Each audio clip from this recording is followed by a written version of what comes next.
సృష్టించిందో మనకు యుగాలు 4 అని చెప్పుకున్నాం.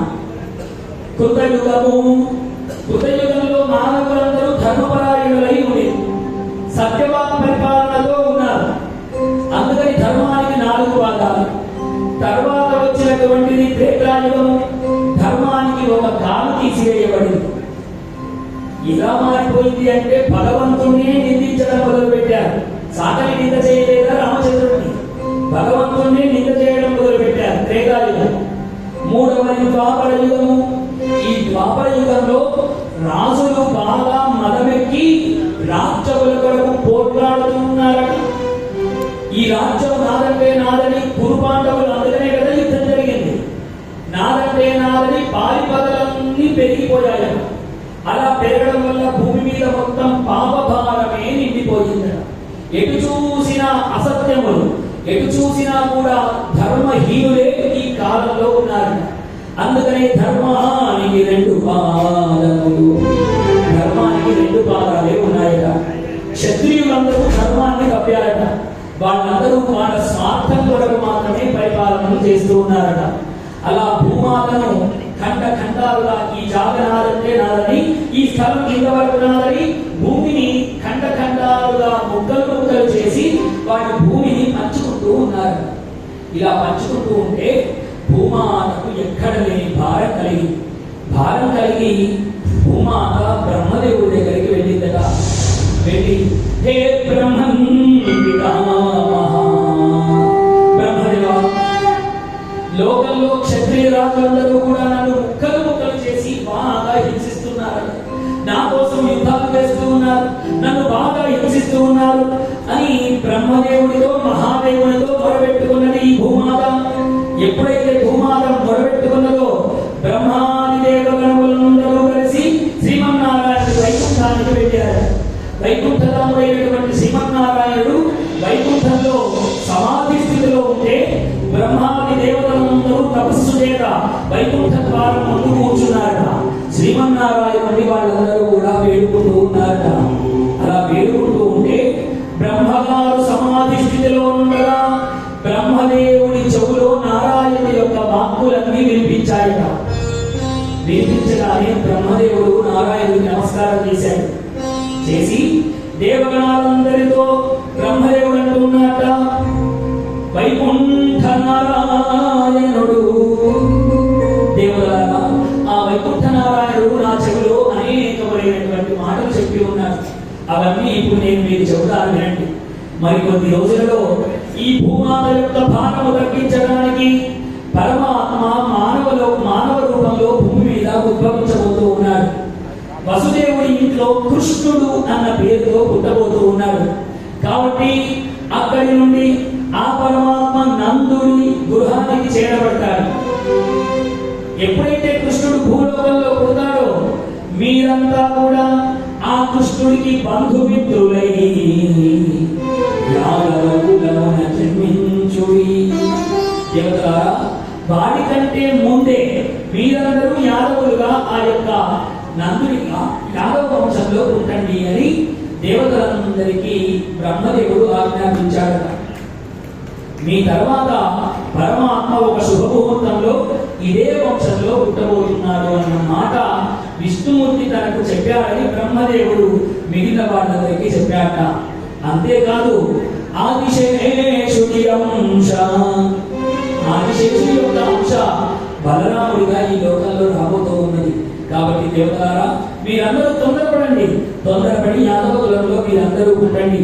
పుట్టి ఆ పరమాత్మకే అక్కచెల్లెలుగా, అన్నదమ్ములుగా, సఖులుగా, ఇష్టులుగా, ప్రేమికులుగా మీరందరూ ఆ యాదవ కులంలో ఆయన్ని ఇష్టపడండి అని బ్రహ్మదేవుడు వాళ్ళందరికీ తెలియజేశారట. ఇప్పుడు దేవగణములందరూ యాదవ కులంలో పుట్టారు. పరీక్షిత్ మహారాజా ఆ విధంగా కృష్ణ పరమాత్మ భూలోకంలో పుట్టడానికి ముఖ్యమైనటువంటి కారణం ఏమిటి అంటే దుష్ట శిక్షణ శిష్ట రక్షణ కొరకు ఈ లోకంలో భూమాతలు కష్టపెడుతున్నటువంటి దుష్టులైన రాజులు ఎంతమంది అయితే ఉన్నారో వాళ్ళందరినీ సంహరించి లోకమునకు శాంతి కలిగించడం కొరకు పరమాత్మ ఈ లోకంలో పుట్టాడయ్యా అన్న మాటను పరీక్షిత్ మహారాజుకు తెలియజేశారట. ద్వాపర యుగంలో అయ్యా పరీక్ష మహారాజు, ద్వాపర యుగంలో సూరసేనుడు అనేటువంటి ఒక యాదవ మహారాజు ఉండేవాడు. ఆ సూరసేనుడి యొక్క తమ్ముడు ఉగ్రసేన మహారాజు. సూరసేన మహారాజుకు దేవకీదేవి అని ఒక కుమార్తె.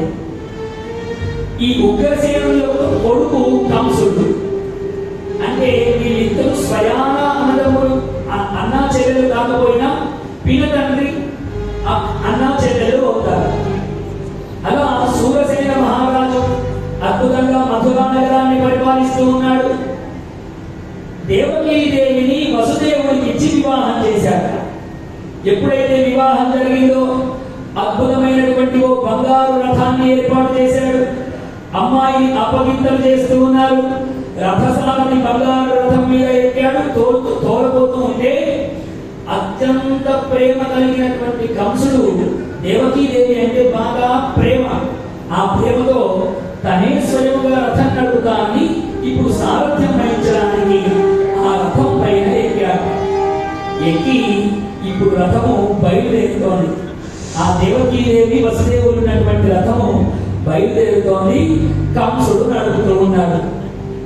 అందుకని పెద్దలు చెప్పారంటే ఏ నిమిషానికి ఏమి జరుగునో ఎవరు ఊహించగలరు కదా. ఎప్పుడు ఏది జరుగుతుందో మనకి ఏమైనా తెలుసా?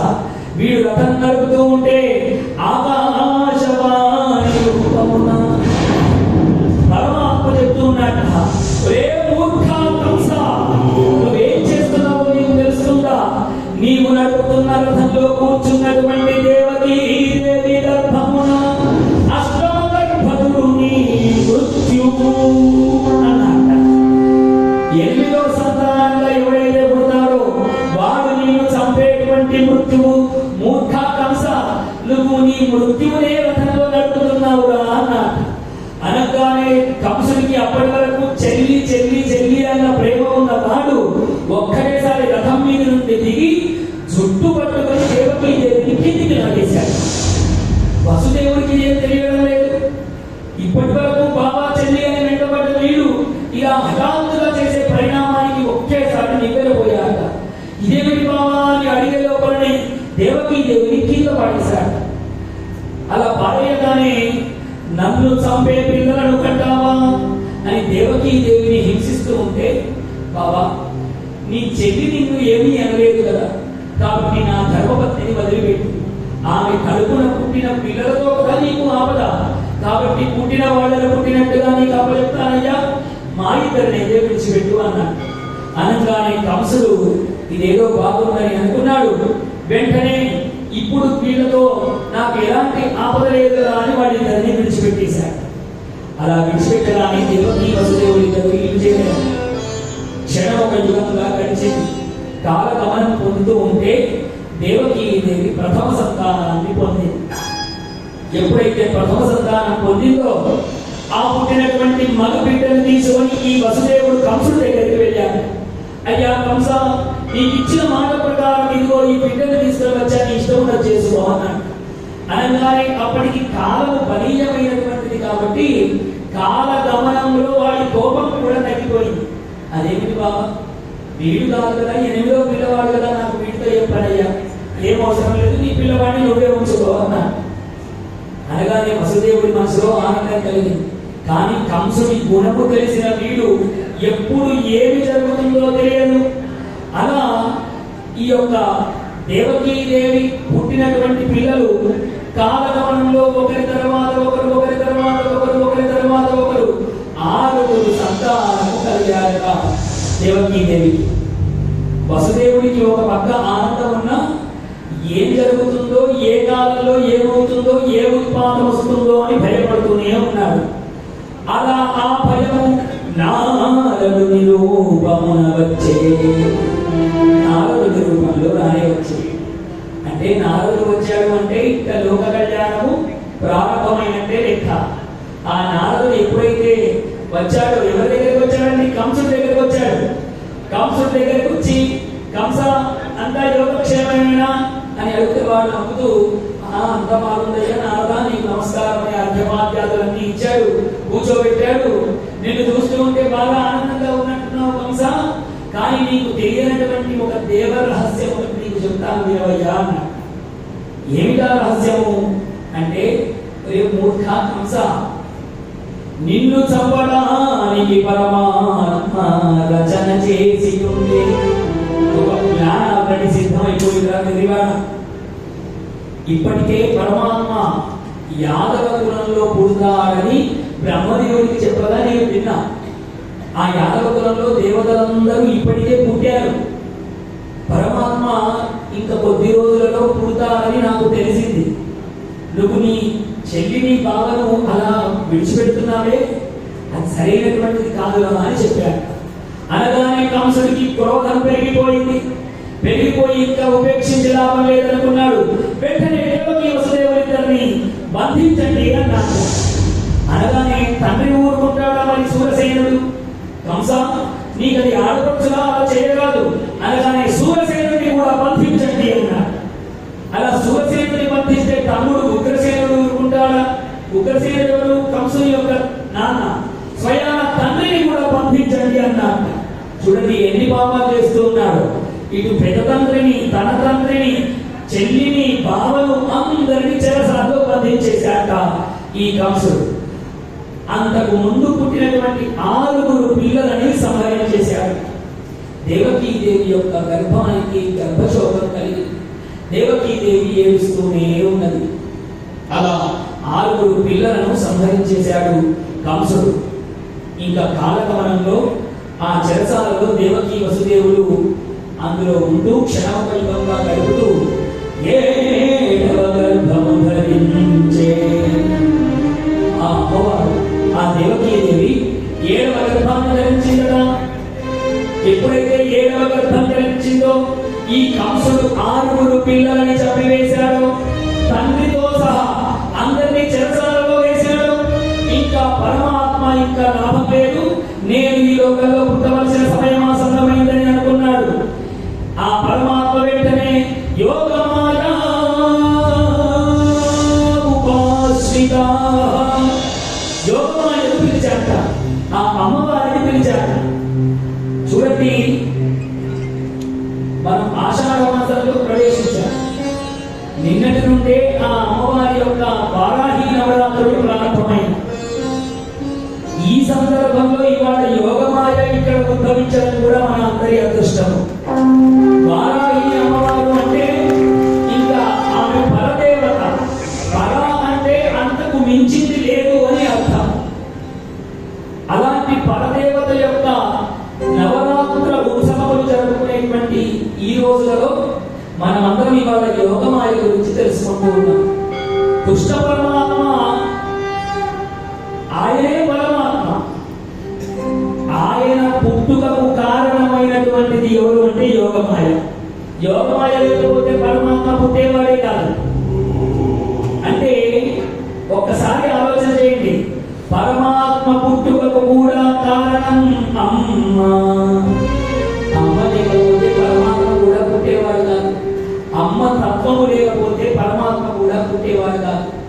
అలా యోగమాయను పిలిచాక, యోగమాయను పిలిచి యోగమాయతో అన్నాక. యోగమాయ అంటే మీకు ఒకే ఒక్క మాటలో చెప్తాను, ఎంత బలీయమైంది అంటే మాయ ఎంత బలీయమైంది అంటే మొదటి రోజే చెప్పుకున్నాం ఆ అమ్మవారు ఏమేం చేస్తుందో. యాదేవి సర్వభూతేషు నిద్రారూపేణ సంస్థితా నమస్తస్యై నమస్తస్యై నమస్తస్యై నమో నమః. ఆ అమ్మవారి కనుక నిద్రా రూపంలో మనని ఆవహించిందా, ఇక్కడ ఏనుగులు వచ్చి కీంకరించినా మనం నిద్రలో ఉంచలేము. అలా అమ్మవారు మనకు నిద్రను తెప్పిస్తూనే ఉంటుంది. అలాంటి నిద్రనే ఒకసారి విష్ణుమూర్తి పోతూ ఉన్నాడు. విష్ణుమూర్తి నిద్రపోతూ ఉంటే ఆ విష్ణుమూర్తి యొక్క చెవిలలో ఉన్నటువంటి మైల, జీవి అంటాం కదా, ఆ మైల నుండి 2 రాక్షసులు పుట్టారట. మధుకైటవులు అనేటువంటి 2 రాక్షసులు పుట్టారు. పుట్టి పుట్టగానే ఒరే మధు, ఒరే కైటవ, ఆకలి ఆకలి ఆకలి అంటూనే పుట్టారు. వాడి పుట్టి పుట్టగానే కొండంతా పెరిగిపోయారట. వాడిద్దరు కూడా కొండంతా పెరిగి విష్ణువు యొక్క పొట్ట మీద ఆడుకుంటూ ఉన్నారు. అంటే విష్ణుమూర్తి ఎంత పెద్దగా ఉన్నాడో చూడండి. వాటి చుట్టూ చూస్తూ ఉన్నారట. ఏమీ కనిపించడం లేదు, తెల్లని నీళ్లు తప్ప. అంటే ఆ బాలసముద్రం ఎంత పెద్దగా ఉందో చూడండి. కొండ మాదిరిగా ఉన్నారు వీళ్ళిద్దరు. ఆకలి ఆకలి ఆకలి అని అరుస్తూ ఉన్నారు. అరుస్తూ ఉంటే దూరంగా సన్నని కాడ ఒకటి కనిపించింది. ఒరే అక్కడ ఏదో కొలిచినట్టుందిరా అని వాళ్ళు అక్కడికి వెళ్ళారు. విష్ణువు నాభి కమలంలో నుండి వెళ్ళిందండి కమలపు కాడ. వాడు ఇలా తల ఎత్తి పైకి చూశాడు. అక్కడ ఒకటి కాదు, రెండు కాదు, 4 ముఖాలతో ఒకడు కనిపించాడు. వాళ్ళకి ఒరే వాడిని తినేస్తే ఆకలి తీరుతుందిరా అనుకున్నాక కొండల మాదిరిగా ఉన్న వాళ్ళిద్దరూ ఆ కాడ పట్టుకొని పైకెక్కుతూ ఉన్నారు. అంటే ఆ కాడ ఎంత పెద్ద ఉందో చూడండి. ఆ కాడ మీద కూర్చున్న వాడు ఎలా ఉన్నాడో చూడండి. వాళ్ళిద్దరు అలా పట్టుకొని ఎక్కుతూ ఉంటే అది ఒక్కసారి అటు ఇటు కుదిపినట్టయింది. బ్రహ్మదేవుడు పాపం కళ్ళు మూసుకొని తపస్సు చేస్తున్నవాడు ఒక్కసారి అమ్మో ఏంటి ఉత్పాదన లేచి చూడగానే ఇద్దరు రాక్షసులు ఆకలి ఆకలి అంటూ పైకి పాకుతూ ఉన్నారు. వాళ్ళిద్దరిని చూశాక చూడగానే ఈ యొక్క బ్రహ్మదేవుడు తండ్రి నిధులే అని విష్ణుమూర్తిని నిద్రలేపుతూ ఉన్నాడు. ఎంత నిద్రలేపినా విష్ణుమూర్తి నిద్రలేవడం లేదు. ఎందుకంటే ఆయనకు యోగమాయ ఉపాసిత అమ్మవారే ఆయనను గమ్మేసిందండి. అమ్మవారు నిద్రపుచ్చుతూ ఉన్నది విష్ణుమూర్తిని. ఎంత పిలిచినా కూడా మోహనుడు మానడు. ఇప్పుడు బ్రహ్మదేవుడు కనిపించిందట. ఈ లోకంలో రక్షించేటువంటిది ఒకే ఒక్కరు, అదే అమ్మ. ఇప్పుడు అయ్యను పిలిస్తే లేవడం లేదు కాబట్టి అమ్మవారిని పిలుస్తామని అనేకములైనటువంటి స్తోత్రములు బ్రహ్మదేవుడు చేశారు. కాళరాత్రి మహారాత్రి మోహరాత్రిశ్చ దారుణాం త్వం శ్రీ త్వమీశ్వరీ త్వం హ్రీం త్వం బుద్ధిర్మోధ లక్షణం. నిజంగా ఈ సృష్టిలో ఉన్నటువంటి మానవులకు కాళరాత్రిలో మహారాత్రిలో మోహరాత్రిలో దారుణ రాత్రిలో రక్షించేటువంటి తల్లివి నీవు. అంటే అలాంటి ఉత్పాత సమయాల్లోనే నువ్వు రక్షిస్తావమ్మా. మరి ఇప్పుడైతే ఈ రాక్షసులు నా మీదకి వస్తున్నారు, నువ్వు ఎందుకు రక్షించవు తల్లి అన్నాడు. చూడండి, బ్రహ్మదేవుడు అన్నటువంటి 4 రాత్రులు కాళరాత్రి, మహారాత్రి, మోహరాత్రి, దారుణ రాత్రి. మనకు తెలిసింది మనం నిద్రపోయే రాత్రి ఒకటి. ఈ 4 రాత్రులు ఏమిటి అంటే కాళరాత్రి అంటే ఏంటంటారు? నరక చతుర్దశి నాటి రాత్రిని కాళరాత్రి అంటారు. మహారాత్రి అని దేన్నంటారు? దీపావళి నాటి రాత్రిని మహారాత్రి అని అంటారు. మోహరాత్రి అని దేన్నంటారు? కృష్ణాష్టమి నాటి రాత్రిని, కృష్ణుడు పుట్టిన నాటి రాత్రిని మోహన రాత్రి అంటారు. దారుణ రాత్రి 4వ దారుణం, తన పేరులోనే ఉంది, దారుణం జరిగేటువంటి రోజు. ఏ దారుణం జరుగుతుంది అంటే సృష్టి అంతా నాశనం అయ్యేటువంటి రోజు. ఆ రోజు మనం అందరం ఇలా కూర్చుంటాం కాబట్టి ఆ రాత్రితో మనకు సంబంధం లేదు. సృష్టి అయిపోయేటువంటి రోజు రాత్రిని దారుణ రాత్రి అంటాడు. ఇప్పుడు బ్రహ్మదేవుడు ప్రార్థన చేశాక, అమ్మ కాళరాత్రిలో రక్షించేదానికి నీవే, మహారాత్రిలో రక్షించేదానికి నీవే, మోహరాత్రిలో రక్షించేదానికి నీవే, దారుణ రాత్రిలో రక్షించేదానికి నీవే. కాబట్టి ఇప్పుడు కూడా నన్ను రక్షించేది నువ్వేనమ్మా అన్నాడు. అలాంటి అమ్మను బ్రహ్మదేవుడు గొంతెత్తి ఎలుగెత్తి పిలిచాడు. మరి మనమందరం కూడా అమ్మను, ఆ శివకామిని మనమందరం కూడా పిలవాలి కదా. ఆ అమ్మవారు మనందరినీ రక్షించడం కొరకు బ్రహ్మదేవుడే పిలిస్తే అమ్మవారు మోహాన్ని తొలగించింది. మరి మనకున్న మోహం అంతా తొలగిపోవాలి అంటే ఆ జనని మనం అందరం కూడా పిలుచుకోవాలి. జయ గోపాల కృష్ణ భగవానికి